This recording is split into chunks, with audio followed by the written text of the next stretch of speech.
Di ko kasalanan kung tayo ay wala na. Ikaw lang ang nagloko at di ako ang sumira. Nawalan na ng gana, nagkakadala na. Magtiwala sa taong puro lang paasa. Kaya di na babalik pa yung dati. Kakalimutan ko na lang na nangyari sa ating kahit pa na magmakaawa ka pa. Di mo na may babalik, nakakasawa ka na. Sweet ko, no? Mamimiss niyo ako.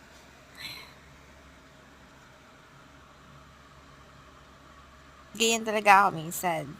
Sinasaloob ko lang lahat.